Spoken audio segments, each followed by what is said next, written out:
Exodus chapter 17, verse 1. And all the congregation of the children of Israel journeyed from the wilderness of Sin, after their journeys, according to the commandment of the Lord, and pitched in Rephidim.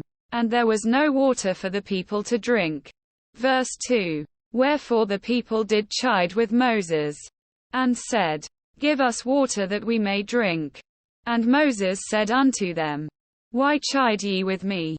Wherefore do ye tempt the Lord? Verse 3. And the people thirsted there for water. And the people murmured against Moses, and said, Wherefore is this that thou hast brought us up out of Egypt, to kill us and our children and our cattle with thirst? Verse 4. And Moses cried unto the Lord, saying, What shall I do unto this people? They be almost ready to stone me.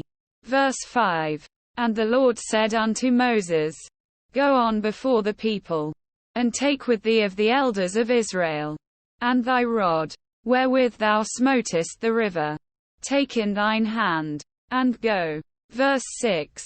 Behold, I will stand before thee there upon the rock in Horeb, and thou shalt smite the rock, and there shall come water out of it, that the people may drink.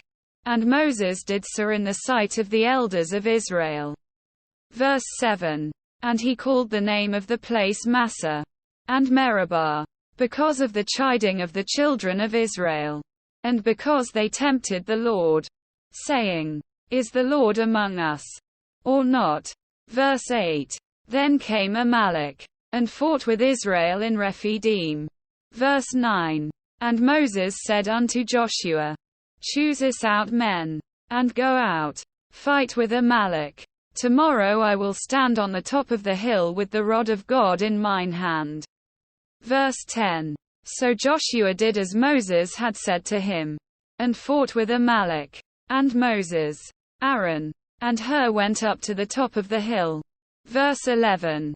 And it came to pass, when Moses held up his hand, that Israel prevailed. And when he let down his hand, Amalek prevailed. Verse 12.